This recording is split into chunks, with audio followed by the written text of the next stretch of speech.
let's talk about these issues of consensus. Is the ADC thinking of, using consensus as a method for electing its presidential candidate? Absolutely. I mean, we are left with two options: direct primaries and consensus. And for us, we are trying as much as possible to adopt consensus approach, because that is the least costly for us. Given the delegates, that's the indirect primaries, is no longer on the table. So we are left with those two options, consensus and indirect primaries. And for us, the best case scenario is to be able to engineer consensus. And that's what we are working on. And a whole lot of in the coalition is that we will, the first option will be to work out a consensus. If that doesn't, of course, emerge, then we go for direct president. I mean, I will support anybody who emerges.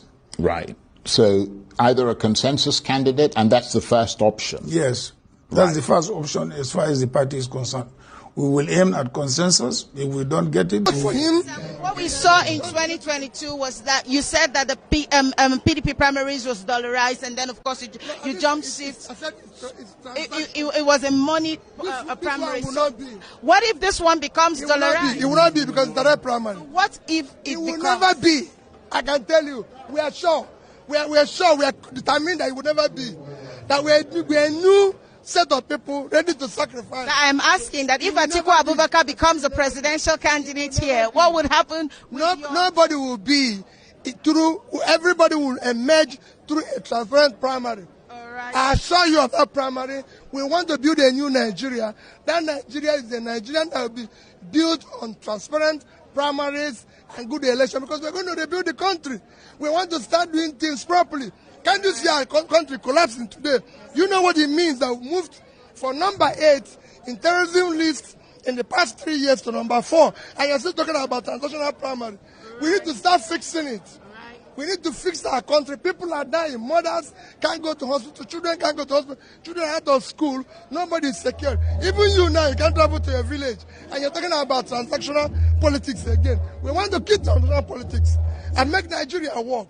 We want to build a country where a child of nobody can be somebody without knowing anybody. Right. The opposition coalitions that Nigerians build their 2027 hopes on is cracking.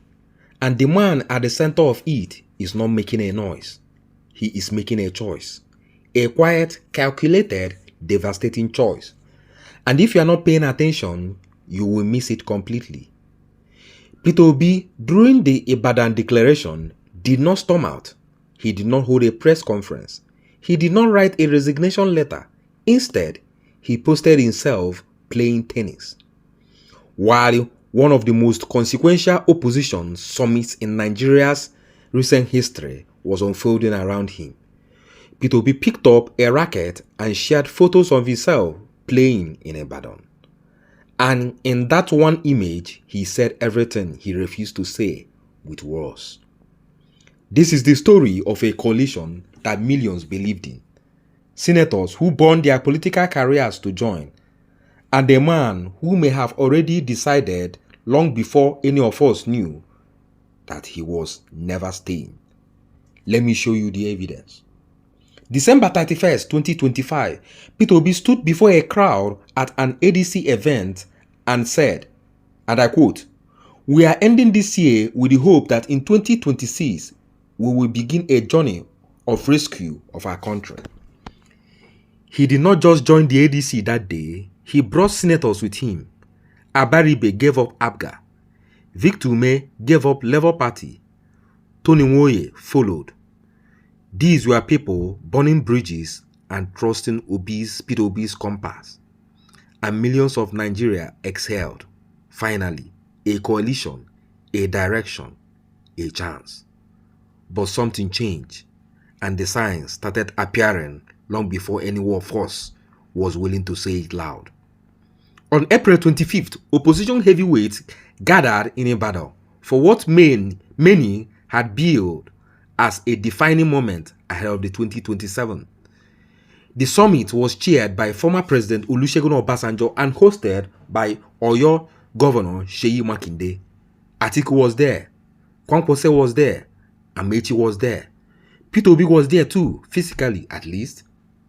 At the end, leaders issued the Ibadan Declaration announcing a resolution to field a single presidential candidate in 2027. That should have been a tweet, a statement, a celebration, but Peter Obi said nothing. His verified social media account, usually active on political engagements, remains silent on Ibadan declaration. Instead, he shared images of himself playing tennis during his stay in Ibadan. He was in the same city, in the same room, and he posted tennis. When a politician refuses to amplify a victory that is supposed to be his own, he is not forgetting. He is telling you something else. Sources told the cable that Obi left the summit dissatisfied because the issue of power rotation was not addressed. If they had gone further to say that the opposition would respect zoning, it would have been a different outcome.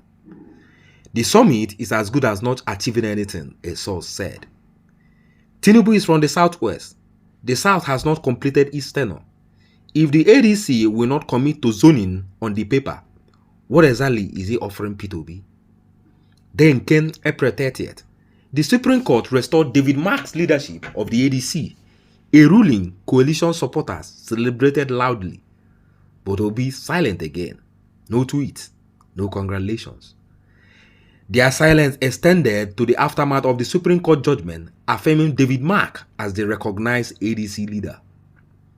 When a man does not celebrate a victory that is supposed to be his, he tells you he no longer sees it as his victory. Now we come to the real fault line. Atiku wants a consensus arrangement. He has the godfathers. He has the structures. He believes that in a consensus setting, the ticket will be delivered to him. Peter Obi wants direct primaries because in a direct primary, he is arguably the most popular face in this coalition.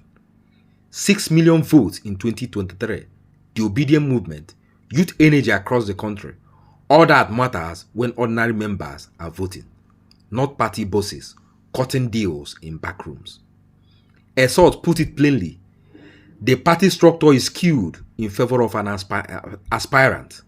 Obviously, that aspirant will win and it will not amount to a credible primary election. A member of the Kwankwasia movement was even blunter. Atiku has taken control of the ADC. It is no longer a viable platform for the OK project. Those are not wars of the men planning to stay. Key figures within the Obi Kwankwaso bloc are now weighing options, including People's Redemption Party, PRP, recently joined by Dati Baba Ahmed, Obi's own 2023 running mate, and the Nigerian Democratic Congress being promoted by former Bayelsa Governor Henry Seriaka Dixon. The NDC has already offered Obi and Kwankwaso a joint ticket with a two-week window to defect. Peter Obi has now left APGA, he left PDP, he left Labour Party, and every exit came with a reasonable explanation. But at some point, the pattern speaks louder than the explanation. The real tragedy here is not about Peter Obi. It is about millions of Nigeria crushed by hunger and hardship, who looked at this coalition and whispered, maybe 2027 is different. Maybe this time we have a chance. If Peter Obi walks out of that ADC door, he does not just leave a party. He leaves behind people who followed him across 4 parties, who have no more bridges left to cross with him. Nigeria is watching, and Nigeria deserves an answer. If this video opened your eyes, share it with someone following the 2027 race. Drop your thoughts below. Should Obi stay and fight? Or is the ADC genuinely compromised? Subscribe to my channel and let us keep you watching this together. Until I see you on the next video, remain blessed.